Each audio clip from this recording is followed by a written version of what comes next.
ঠোঁটের কোণে হাসি নেই, বিবর্ণ মুখ কিছু মুহূর্তের মাঝেই আহত ছাতক পাখির মতো উপরে মুখ তুলে রেখেছে। নিঃশব্দে শ্বাস প্রশ্বাস চলছে তার। আবছায়া আলোয় বসে বুঝল না আরাভের নীরব আর্তনাদ, কিন্তু সে উদগ্রীব হয়ে আছে আরাভের মুখ থেকে কিছু শোনার জন্য। কিছু সময় পর ফের আরাভ বলে উঠল, একটা কথা জিজ্ঞেস করি, সত্যি বলবে তো? হুম।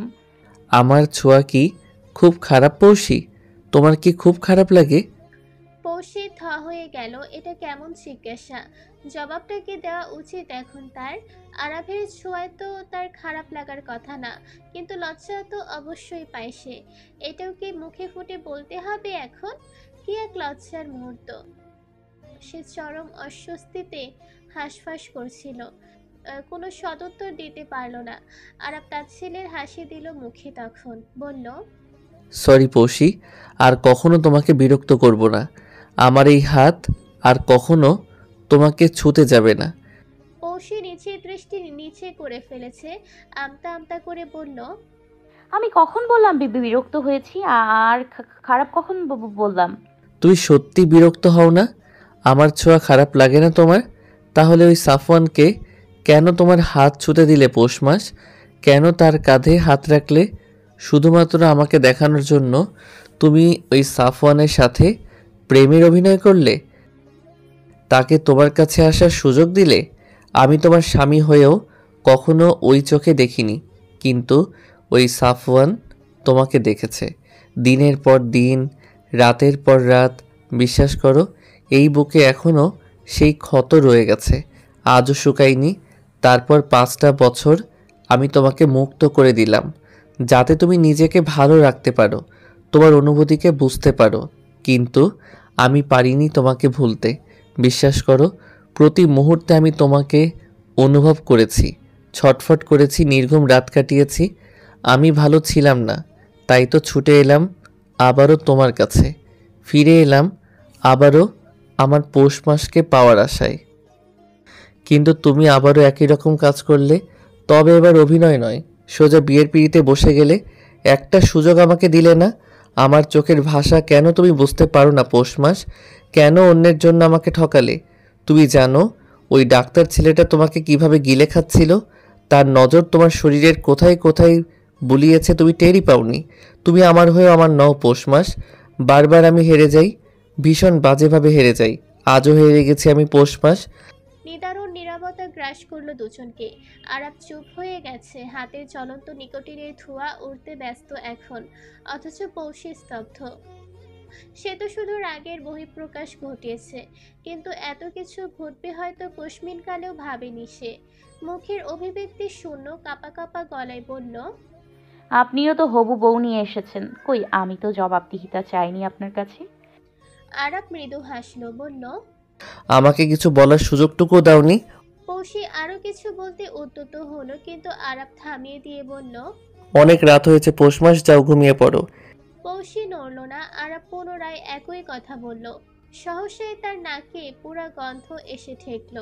উঠে আশেপাশে খুঁজলো এই গন্ধের উৎস কোথায়। কিছু সময় পর দেখলো একটা স্টিলের ঝুড়িতে কিছু পোড়া কাপড় পরে আছে। সে বাতি চালিয়ে দেখে তো হতভম্ব। তার পরনের সে নীল শাড়ি, ব্লাউজ ও পেটিকোট, আবার জুতাও আছে।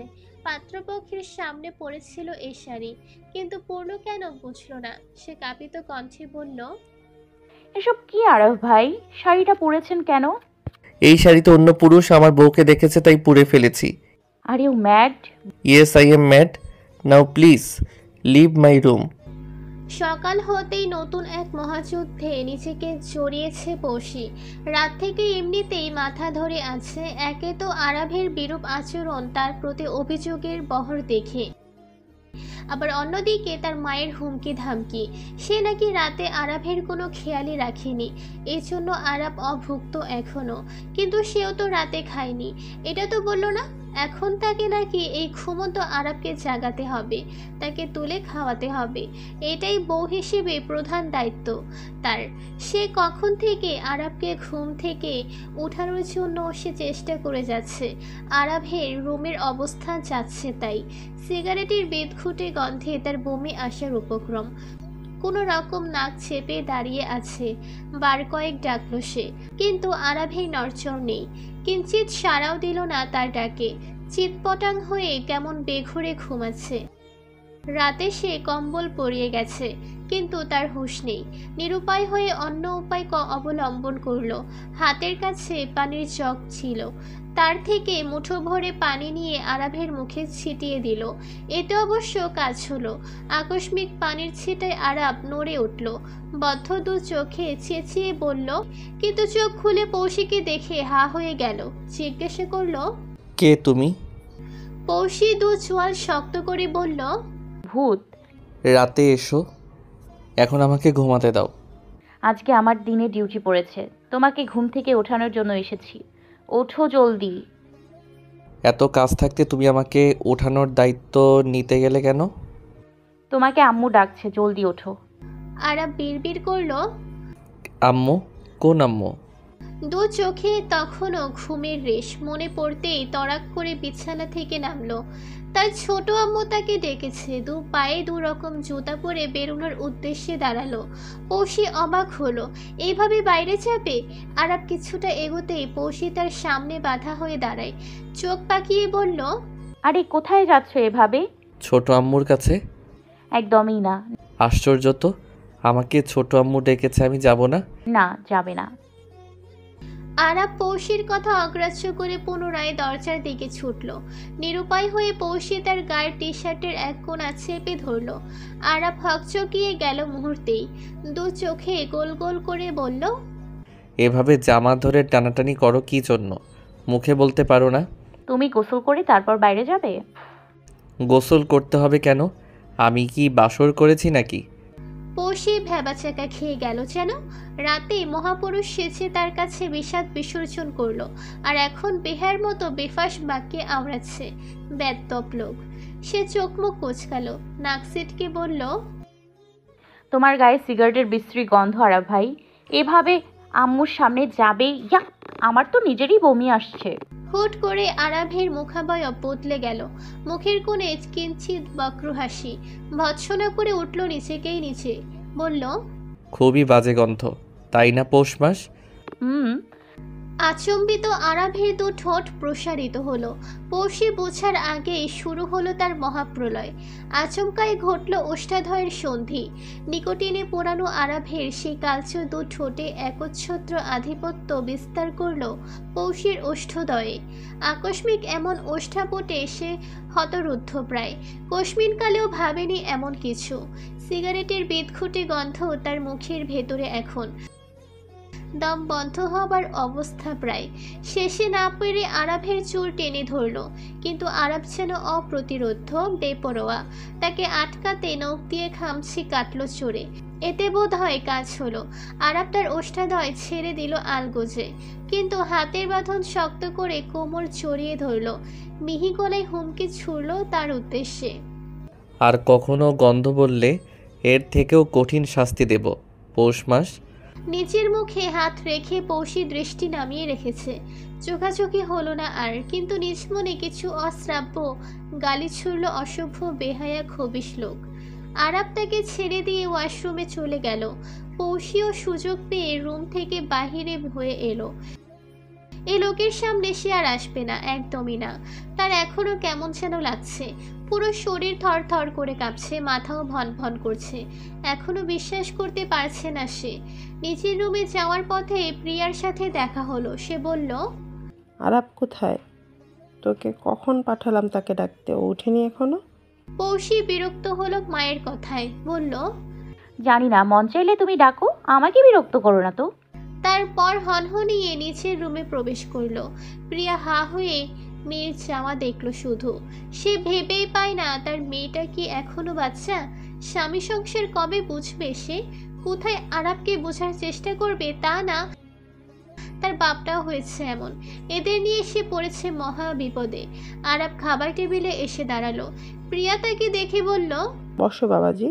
আরাব হাসি মুখে গিয়ে বসলো চেয়ার টেনে। প্রিয়া আবার বলে উঠল, এত দেরি হলো কেন আসতে? সেই কখন পৌশিকে ডাকতে পাঠালাম।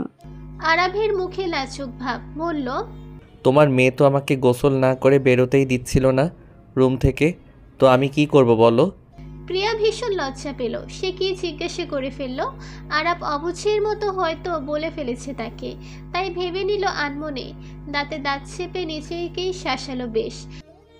তারপর কোনো বাক্য বিনিময় ছাড়াই খাবার পরিবেশন করলো।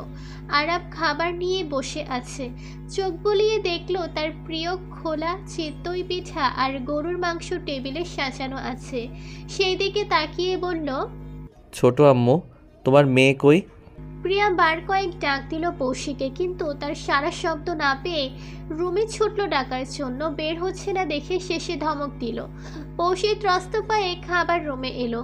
প্রিয়া আরাভের পাশের চেয়ারে বসতে বলল। দু চোখ এখনো নামিয়ে রেখেছে সে। চেয়ার টেনে বসতেই আরাভের দুষ্টু হাসলো। মুখে পিঠা পুড়তে পুড়তে বলল, আমাকে গোসল করালে অথচ তুমি নিজে গোসল করনি কেন? পৌষ মাস। পৌশি থ হয়ে গেল। আশেপাশে চোখ বোলাতে দেখলো তার মা তাদের থেকে কিঞ্চিত দূরত্বে দাঁড়ানো। লজ্জায় আড়ষ্ট হলো তার তনুমন। হাঁসফাঁস করছে সে। তার মা শুনেনি তো এই কথা। আরাবকেও আর চোখে দেখলো। সে মিটিমিটি করে হাসছে তখন। আরাব তার মুখের সামনে এসে নিজের নাক টানলো কিঞ্চিত। ফিসফিস করে বলল, নিকোটিনের কি বাজে গন্ধ আসছে তোমার মুখ থেকে। ইয়াক, আমার তো বমি পাচ্ছে ভীষণ। ছি, কি বাজে দুর্গন্ধ তোমার মুখে পৌষ মাস। কথাগুলো বলে আরাব নিচে নাক ছিটকালো। পৌশির পিত্তি চলে যাচ্ছে রাগে। কত বড় খারাপ লোক ভাবা যায়। নিজের গন্ধ মেখে এখন নিচেই নাক ছিটকায়। তার মাথাও দুষ্টু বুদ্ধি চাপলো। সে আরাবের পেটে আঙুল দিয়ে এক গুঁতো মারলো। এতে আরাব উহু বলেই মৃদু চিৎকার করে উঠল হঠাৎ। সাহসের চিৎকার শুনে প্রিয়া অজান্তেই তাকালো দুজনের দিকে। তার দৃষ্টি পড়তেই দুজনেই শান্ত হয়ে গেল। আরাব বলে উঠল, ছোট আম্মু, আমি পৌশিকে মুখে তুলে পিঠা খাওয়াচ্ছিলাম, কিন্তু তোমার মেয়ে আমাকে ইচ্ছে করে কামড় দিয়েছে। পৌশি আবারও থ হয়ে গেল। কি সাংঘাতিক মিথ্যে কথা বলতে পারে এই লোক। সে তাজ্জব বনে গেল। প্রিয়া কিছু আঁচ করতে পেরেছে। সে দুজনকে দেখে আবার চোখ নামিয়ে নিয়েছে। নিজে লজ্জা পেল বেশ, তাই বলল, তোমরা খাও, আমি আসছি। প্রিয়া যেতেই আরাভে পৌশির পেটে গুঁতা মারল, তবে বেশ মোলায়েম হাতে। আর কানে কানে ফিসফিস করে বলল, হিসাব বরাবর। পৌশি বিষম খেলো যেন। এই লোকটা মাত্রাতিরিক্ত নির্লজ্জ। মাত্র একদিনেই তার বোঝা হয়ে গেছে। খাবারটুকু আর শেষ করলো না সে। উঠে দাঁড়ালো রুমের উদ্দেশ্যে।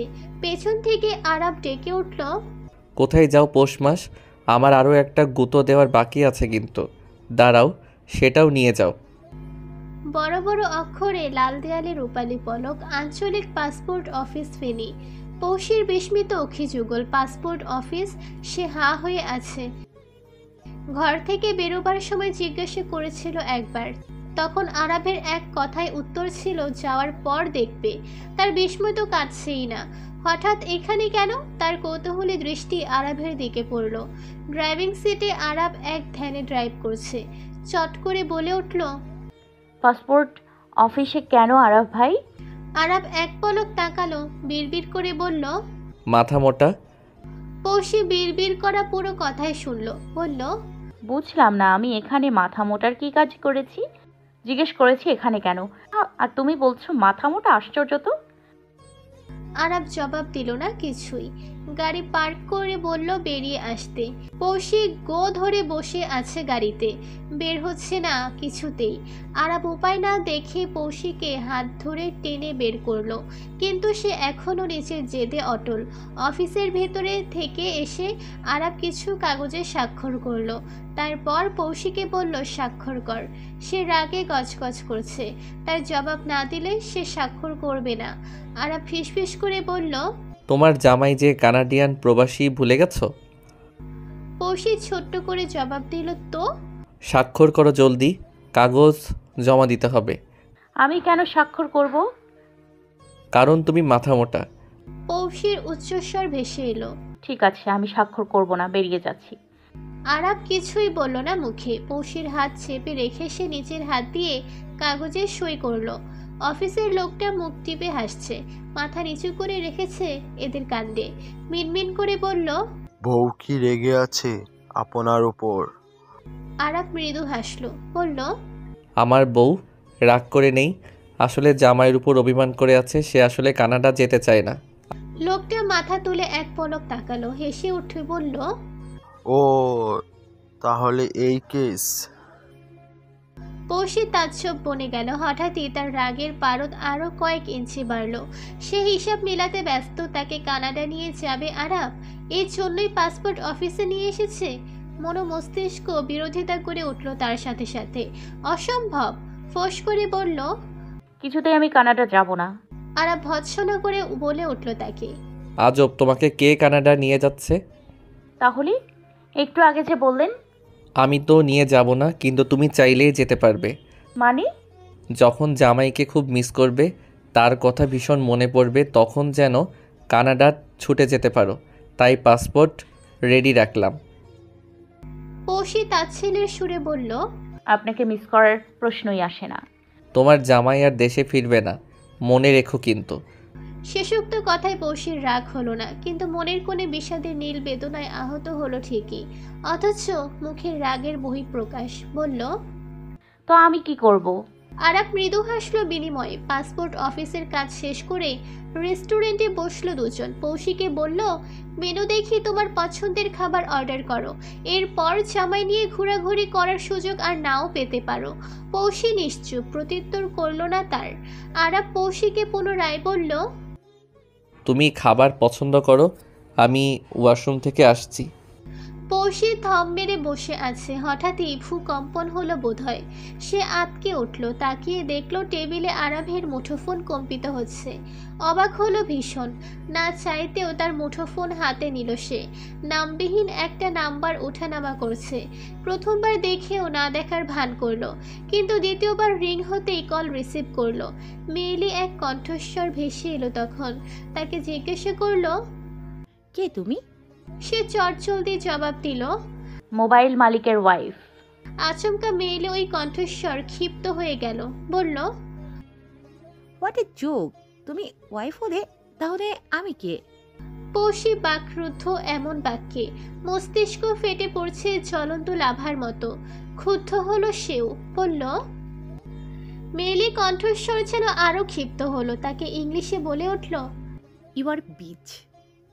সে প্রত্যুত্তর করতে গিয়ে দেখলো তার অপর পাশ থেকে কল কেটে দিয়েছে অলরেডি। ক্রোধে ফেটে পড়ল মুহূর্তেই। বিড়বিড় করলো আপন মনে, হোয়াট এ জোক! তোর সাথে বিটলামি? শালি তুই বিচ, তোর 14 গোষ্ঠী বিচ। আরাভের কল লিস্ট দেখতে গিয়ে দেখলো মুঠোফোন লক করা, কিন্তু স্ক্রিনে তাকাতে তার চোখ কপালে। বহু পুরনো এক ছবি ওয়ালপেপারে দেওয়া আছে।